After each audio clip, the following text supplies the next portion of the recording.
Let's get back into the flow of the Collector Series by making some actual progress.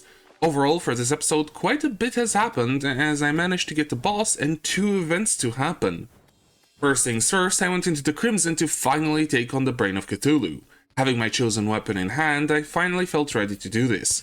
Usually, what I use for the creepers is any bow with a bunch of jester arrows, but since 1.4.5 added Fox Sparks, which has a pretty big area of effect and continuous damage, I wanted to use it. Then again, as per the previous episode, getting the summon is a lot harder than a gold bow and jester arrows. You could even get a crimson bow if you find enough crimtane in your world just randomly out there. If you manage to get Fox Sparks early, then yeah, sure, go for it, but I don't really recommend farming unless you need it for a pure summoner playthrough. Like most times I fight the brain, making the arena was way harder than the boss itself. All the spiders coming towards me were really annoying as I had to deal with these because Kativa didn't have enough DPS or knockback on its own to keep them at bay, so I had to stop from placing platforms quite often. The fight itself was chill. I knew that Fox Sparks would be amazing for the first phase, where there are a lot of enemies in tight spaces, but I didn't expect it to be that good in the second phase too. For that one, I had the Undertaker ready to shoot, but with the speed at which the flames come out, and the fact it has decent knockback, I was able to keep the brain at bay and easily change where I was shooting whenever the brain teleported. Well, with the evil biome boss out of the way, it's time to craft a new pickaxe. And said pickaxe will help me in getting the next summoner armor, the obsidian armor. Which also had a bit of a surprise as I thought that it was a pure whip armor. But in reality it does give 1 summon slot just like the Flink's coat. I am not certain as to why I thought it didn't give summon slots. Maybe because most of the bonuses are for whips and I never really properly read the description until now.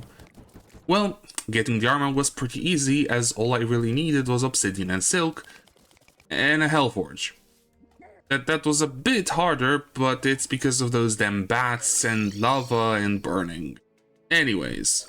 Now, just to let you guys know, sometimes I do move around in the video when certain things happen. For example, in the next part, where I take care of the goblin army, I actually get the Tinker way later than when I mention it, after the meteorite crafting. So I will be having a new whip and phase blade, but I won't mention them until I get to the meteorite part and I actually craft them. I just think that it ends up making the video flow a tiny bit better. So the goblins. I was waiting for the night to pass to see if I can get a meteorite to fall, and one random morning the goblins decided to finally invade. Honestly, that was a mistake on their part. Once again, the Fox Sparks made short work of most enemies, with the ones that posed the biggest danger being the goblin archers since they outranged me. Everyone else melted really fast. I was kinda expecting this to be a bit harder since, well, this is Master Mode I'm playing on, but I guess the newly added items are quite OP. Obviously, after defeating the Goblin army, I wanted to get my hands on the Goblin Tinkerer to get those sweet reforges, especially since there are new ones made for summons. It took a bit of searching and a meteorite in between, but I managed to find him quite quick. The worst part was that I had to wait a bit more as it was daytime and I didn't want to stay in the underground for the reforges as the Tinkerer might have died from mobs in that case. A bit of sleeping, night fell, and I was able to get my new reforges. I kept Kativa on its reforge since it was pretty good, and for Fox Sparks I got Ruthless before any other good reforges, but I think I don't want to have less knockback on this summon specifically. Might change it later. I also reforged my other weapons.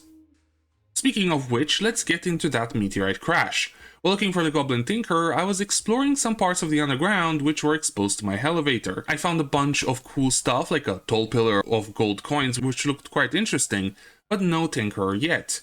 That is because I got the meteorite message while in the caves. Why this was important is because during the time where Relogic was giving us spoilers, there was a new whip that looked a lot like it could be made out of meteorite. And also the cool new phase blade rework, so I wanted to get my hands on both.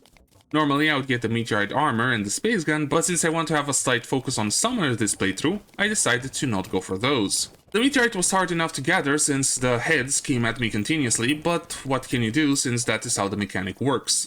With the acquired meteorite, I crafted the phase blade and the Star Crash. Star Crash is the new whip and is quite interesting because it has lower base damage than the evil biome whip equivalent, but it does make up with its effect of dropping meteorites on the enemies that take hits from minions. The new phase blade is interesting too, but I do wish the throw part was on the right click rather than being default left click attack. As for the building part, well, it has been quite a while between me recording the video and me making the script. So generally I kind of forgot what I was really going for. I did look for some inspiration, and while said inspiration was for a house in a swamp, I thought that the way this part of the jungle looked, if I added some water, it would work perfectly. Went for a combination of bamboo and mahogany, as I do like how the two go together. Built a main house with a hanging platform in it for the bed and whatever future decors I will bring. The furniture is quite basic. While I do want to improve the way the house looks, I do really like the way the bridge came out, even though it is quite, well, basic. I also tried to go for some depth when it comes to the roof of the house, but I think there could be some changes I can make to have it look even better. As for what I want to improve on, well, first I want to add the water in between the pillars to actually make it look like a swamp. Then, of course, better furniture and possibly better shaping for the house itself.